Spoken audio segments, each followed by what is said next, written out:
teman-teman, perkenalkan nama saya Wandi. Saya adalah calon guru penggerak angkatan 7 tahun 2022.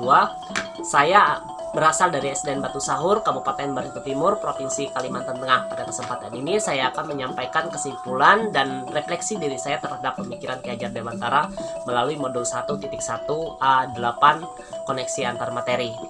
Pada kegiatan ini saya dibimbing oleh fasilitator Ibu Sasi Andriani dan pengajar praktis saya adalah Bapak Rizwan SPD MPD. Kesimpulan dan penjelasan singkat tentang pemikiran Ki Hajar Dewantara sebagaimana semboyan Ingarso Sungtulodo, Ingmadio Mangunkarso, Tuturi Handayani, yang artinya sebagai guru pendidik kita harus dapat memberikan contoh terbaik, dapat membangun dan memberi dorongan kepada anak maupun kepada orang lain. Menurut pemikiran Ki Hajar Dewantara, pengajaran adalah bagian dari proses pendidikan dalam memberi ilmu dan faedah untuk kecakapan hidup anak secara lahir dan batin. Yang berarti bahwa pendidikan merupakan tempat bersemayam benih kebudayaan dan peradaban manusia dan memanusiakan manusia. Sedangkan pendidikan memberikan tuntunan terhadap segala kodrat yang dimiliki oleh anak agar ia mampu menggapai keselamatan dan kebahagiaan yang setinggi-tingginya, baik sebagai seorang manusia maupun sebagai anggota masyarakat. Yang berarti adalah pendidikan hanyalah suatu tuntunan terhadap tumbuh kembang anak. Hal yang berhubungan dengan kodrat alam dan kodrat zaman tidak dapat diubah oleh guru sebagai pendidik. Pendidikan dan pengajaran harus bergerak dinamis berdasarkan asas trikon, yaitu kontinuitas, konvergen, dan konsentris. Hasil dari perubahan dalam pendidikan adalah budi pekerti. Melalui pendidikan dan pengajaran dapat membentuk manusia yang arif dan bijaksana, atau manusia yang merdeka.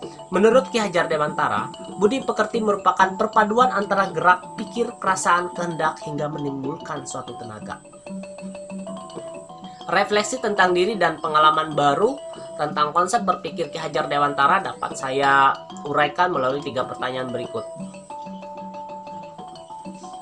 Sebelum saya mempelajari modul 1.1 tentang filosofi pendidikan nasional Ki Hajar Dewantara, saya mempunyai keyakinan dan kepercayaan yang sudah saya anggap benar. Hal ini dapat terlihat dari proses pembelajaran yang didominasi dan dikuasai oleh saya sebagai guru. Apa yang saya ajarkan sudah sesuai dengan kurikulum dan tercapainya KKM di setiap mata pelajaran yang saya ampu. Saya sangat berharap semua disiplin ilmu dapat dikuasai dengan baik oleh seluruh peserta didik. Saya lebih mengutamakan aspek kognitif daripada keterampilan dan sikap. Saya berpikir bahwa keterampilan dan sikap akan mengikuti kemampuan kognitifnya. Dalam pembelajaran, saya banyak memberikan hafalan yang harus mereka kuasai. Saya lupa mengajarkan mereka bagaimana cara memecahkan masalah pembelajaran yang mereka hadapi.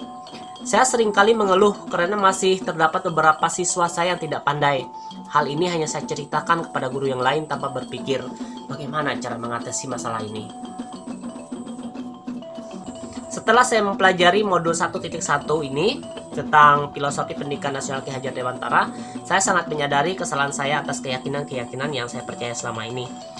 Saya banyak menemukan ide-ide baru yang dapat diaplikasikan di dalam kelas maupun di luar kelas. Saya berusaha membimbing peserta didik untuk menggapai keselamatan dan kebahagiaan sebagaimana filosofi pendidikan Ki Hajar Dewantara. Pembelajaran yang saya lakukan sudah mencakup semua aspek, baik itu ranah kognitif, afektif, psikomotorik, serta spiritual dan sosial-kultural. Saya berusaha memotivasi guru yang lain agar dapat membantu saya dan berkolaborasi untuk mewujudkan kemerdekaan belajar bagi siswa dan tentunya berhamba kepada mereka. Hal kecil yang dapat saya lakukan sebagai bentuk aksi nyata dari perwujudan sikap yang dapat saya mulai dari diri dan kepada orang lain adalah sebagai berikut. Kegiatan saya mulai dari diri saya sendiri sebagai motivator dan teladan bagi orang lain. Di dalam kelas, saya sudah mulai melaksanakan pembelajaran berpusat pada murid dan memasukkan permainan-permainan yang bermakna serta mengangkat unsur kebudayaan di setiap kegiatan pembelajaran di kelas maupun di lingkungan sekolah. Pembiasaan-kebiasaan baik yang dapat diterapkan seperti membuat kesepakatan atau kontrak sosial sehingga anak dapat mengikuti tata tertib sekolah dengan baik, serta pembiasaan kepada seluruh warga sekolah untuk selalu bersikap sopan, santun, senyum, sapa, serta bebas dari perundungan maupun tindakan kekerasan lainnya. Saya mengajarkan anak agar lebih menghargai dan mencintai alam, serta bersyukur kepada Tuhan Yang Maha Esa, menjaga kebersihan dan kesehatan siswa, serta menanamkan sikap nasionalisme. Pada kelas saya, proses pembelajaran yang sudah menunjukkan sosial budaya dapat saya sampaikan sebagai berikut. Penduduk lokal di Kabupaten Barito Timur adalah mayoritas suku Dayak Mayan. Filosofi yang saya angkat yaitu tentang Leuhante yang melambangkan nilai luhur, norma, dan sikap bersyukur terhadap alam dan penciptanya. Demikian teman-teman kesimpulan dan refleksi yang dapat saya sampaikan atas pemikiran Ki Hajar Dewantara. Semoga apa yang saya sampaikan dapat diaplikasikan di dalam kehidupan kita sehari-hari, khususnya di dunia pendidikan dan kemajuan sekolah SDN Batu Sahur. Terima kasih.